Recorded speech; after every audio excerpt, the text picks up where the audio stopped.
The moment is finally here. I am at the Norwich Theatre Royal and I'm going to be interviewing Mr. and Mrs. Wormwood, which I am so excited. As you can see, I think I'm channeling both of them today in my outfit, which is a bit strange and wasn't planned at all.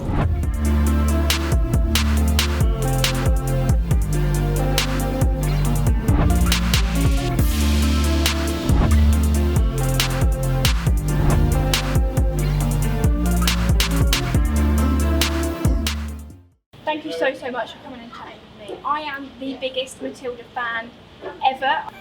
Seriously. Just a little bit. I think I kind of wanted to be her, so if I watched the film enough, I was going to happen to be her. Plus Mr. and Mrs. Wormwood are like fashion goals, really. Yeah. I create my life around them. I've seen the names. Very nice. All about the bright colours. Oh wow. I love it.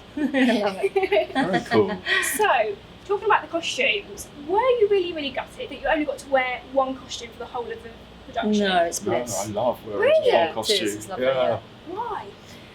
Well, I don't know, it's just you just become that character a lot more if you're not. I mean, I don't know actually. No, as Mrs. Wormwood, maybe possibly would have liked to change actually. In the film, because she does love her costumes and she loves her colouring. You become that character, don't you? Yeah. On a technical thing, you know, when you're doing it for a prolonged time, a long run of a show, it does get a bit tedious taking clothes off, putting them back on. Although I have to wear 4 pairs of tights at the beginning, and that's full on. Yeah. Why? Because I have a base tights that is a shiny tight. Then we have the blue. Then we have the pink, and then to cover all that, because I'm wearing a hospital gown at the beginning, I have another pair, which are the longest pair of tights when you try and take them off I've ever known in the world. Because when we did the first quick change, didn't know that, so I'd taken them off, and he was stretching, and literally it was on the other side of the changing room, and I was like, okay, that's not going to work. So we're going to have to fold these when we take them. Okay, but you learn. You learn. Yeah.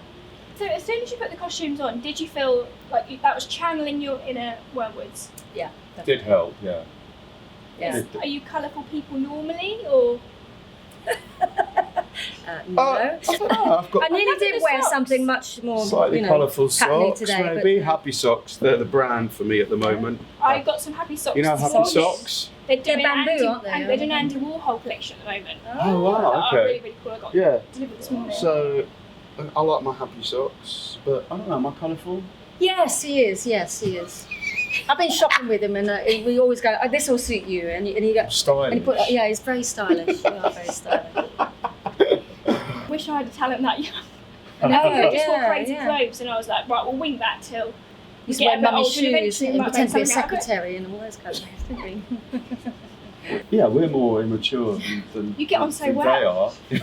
Yeah, we do. You've been together for so long. How can we complain about having kids when we are kids? Yeah. You should never grow up. It's a trap. I'm never going to grow up. Exactly. Ever. I'm going to be the embarrassing parent. It's going to happen. Yeah. You are.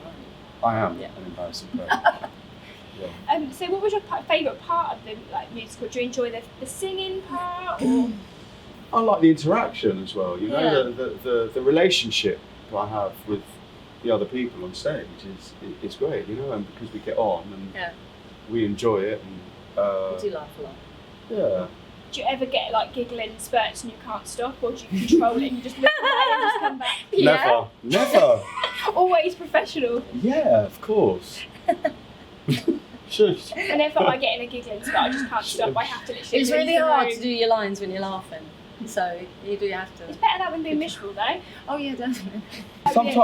Sometimes what happens is that you say a line in a different way without meaning to, and it just takes you by surprise, and you can't get to why don't you stick your stupid book to your stupid head or whatever, and he's like, did I say head? Or did I say stick the stupid book to your book? Did I say book? Did I say head? It's too late, no one will ever know. It's gone out into the And I'm like, I don't know, I wasn't listening to you. I'm like, okay, Mark, it's not true. So I noticed that you guys have both been on TV and been in movies and things like that. So do you prefer theatre because you can just say it and if you forget a word it doesn't really matter? Or do you prefer I didn't do that right, can I do it again? I don't think I'll ever not want to do theatre. The immediacy of it, you get the reaction straight away, and it's like, it's a relationship with the audience. Yeah. Whereas in the theatre, you are in control of what you're doing. Yeah, to a certain extent, yeah. Or try to be in control of what you're doing. Perfect. Thank Thank you very much. Thank you. Lovely Thank to you. meet you. So I'm now joined by Jocelyn, who is the head wardrobe lady for the Matilda the musical, and I have some burning questions to ask her. So, I think you have the best job ever, touring around, looking after the craziest costumes. Yeah. Do you like these costumes? Are they one of the better costumes? Yeah, they're ensembles? not too bad. They're not too bad to look after, because if you get a lot of sequins and a lot of lace, then they're more difficult to look after because they wear very quickly. Yeah. Whereas these are quite robust, so the maintenance of them is quite minimal. So actually, the costumes on Matilda are actually quite good to look after. Okay. So in regards to maintenance, how do you go about that? Right, so maintenance is really just keeping the costumes as they look, hopefully, when they were first made. I mean, obviously they wear a bit, so we get away with quite a lot, because obviously when people are sitting in the audience, they don't see them quite as close as we do. But maintaining just every day, just making sure buttons are put back on, or if a zip goes, you have to replace the zip, or sometimes jackets wear, so you have to put a slight patch in them. But so you do get away with quite a lot, because the audience are no more than 10 foot from you, so they, you can't see up in close detail, so you can patch without it looking too awful. Yeah, because they're looking at the overall.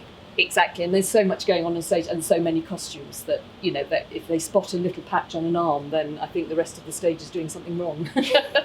Definitely. So how many versions of each costume are there? Well, we have 3 versions of the main character, because we have covers, understudies. So if the main character is ill or can't go on, then we always have someone who can go on for them. So we have 3 each of the main characters. And then also the ensemble costumes, we have swings, 2 boys, 2 girls, and they cover all the ensemble members. So they have costumes for all them. Okay, and obviously it's a wardrobe that gets transported to location to location. How does it get transported? It gets transported in these. You can see them. These wardrobes. So we call them trundlers.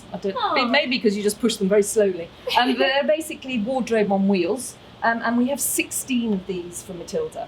Wow. So and they are full of costumes and all our kit. So we tour our sewing machines, all our haberdashery, everything we need for the show. Because when you arrive in a theatre, it's empty. It doesn't have its own wardrobe department. It has washing machines and tables, and that's about it. So you have to bring everything with us. Okay. So yeah, these trundlers. So we hang everything up. We make sure everything's hung, and it just travels. We put the fronts on, so they're all wooden cased, because then they'll go on a big lorry. So they have to be in wood in case something knocks into them and rips the costume. So they have to be in something a bit sturdy. All these little things that you wouldn't even think about. You just see, they've got lovely costumes. You don't think of all the... No, and how we get them No. from A to B, because you know how you get them from Edinburgh down to Plymouth, down to, they all have to go on a big lorry, so they have to be contained, otherwise they just end up in pieces. So If it wasn't for you, it wouldn't be.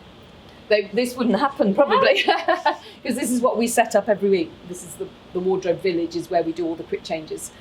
So this is where we set up in every theatre. We have to find a space, so each space is very different depending on the size of the theatre. Is this a good space, or It's is it not a bad space. Okay. It's not as small as we've been. It's not as big as we've been, but it's manageable, because and it's also on a slope, so you do feel seasick occasionally when you're working, because you have to walk up and down the slope a lot. But no, the size. This isn't bad. This is the men's quick change room, so you have 6 actors in here at a time, but you've also got the dressers, and you've also got wigs people. So that's not just the 6 people. You have quite a lot of people in at a time for a change. Okay. So how did you get into this job? Is that something you always wanted to do? It is. I did fall into it, actually. I got Okay. into it through my sister, who was also a wardrobe mistress, and I was travelling and then came back, and she asked me if I wanted to go on tour with her. That was many years ago. So I did fall into it. I trained as a nanny. Okay. But it's very, very similar looking after children and actors. They all need the same sort of care. So it sort of just slipped into it. But a lot of it is organisation. You have to be very organised, and care of costumes. I don't make as such. All the costumes are all made before we go on tour. But you have to know how to sew and just look after them and get them back to what they need to look like. Okay, so do they come with like a care package on how you look after them, or? No, you have to sort of find that out yourself. So Okay. for the early days of washing, you do things very carefully. So with this blouse, we do hand wash it. Beautiful. Because the colour runs quite a lot, and if we wash it in the machine, the colour would come out too much, and it just means it lasts a bit longer. So you start off by hand washing things, just test the colouring of them. Once you know what they're like, so all the shirts and everything, they just go into a washing machine. So it works quite well from that point of view. Okay. Is it a stressful job? Can be, not always. No, it's initially when you start a job. I mean, we've been doing this now a year and a half, so it's not stressful anymore because we know it so well. But obviously, when you first do a job, you don't know anything about it. You know, you come in, you have to look at the dressing plots, you have to find out who needs changing where, you have to write dressing plots, so you have to, which basically the dresses in each venue have to follow as to where they have to be to change someone, where they have to go next. So that side of it can be, but then everyone works together, so it doesn't have to be stressful. But it always is a little bit, because you're just thinking, oh, I've got to get it right, and it takes a bit of time to get into it. But once you've been doing it for probably a month or so, you get into it, and then you're doing it day in, day out, so it then becomes easy. Okay. And how many of you are in your little team of? There's 4 of us, so Okay. I have a deputy and then 2 assistants. And then we hire 2 local dressers. So every venue has dressers, a list of dressers who can work on shows. So we have 2 with us on this, and we also have a lady who comes and does our maintenance, which is basically our ironing and sorting our washing out. So she comes in at 4 hours every day. I haven't seen her a lot because she comes in so early. I miss her, but she just comes and does that and leaves it for us, and then we set it. All the little jobs that. Yeah, so it's just the washing and things really, because that takes a large chunk of our time. So we come in and we can then do our repairs, and then we can set up for the evening show. So it just makes our days slightly shorter. Okay. And have you got any tips for anybody who'd like to be doing the same sort of thing as you are as a job? Yeah, I mean, you can train, you can do design, wardrobe, theatre design at colleges, universities. All my team have come out of Bournemouth. I don't know whether Bournemouth, I think they have a large department of wardrobe and fashion design. So they've all done that course. But also working in local theatres. You know, every theatre, no matter what size, has shows coming into it, and they always need staff. So they need wardrobe teams, they need wigs people, they need backstage, stage managements, crew to push set around. You know, so if people are really interested in theatre, then get in touch with your local theatre and see if they need any part-time staff. I mean, it's all casual, so you know, you just do shows when they're needed, because obviously not all shows need staff. But that's a good way of finding your feet and seeing if you'd like it, really. Yeah, work your way up, and eventually you'll be doing the same job as you are. Yes, maybe. Okay, perfect. Thank you so much for answering That's my all right. questions. No, pleasure.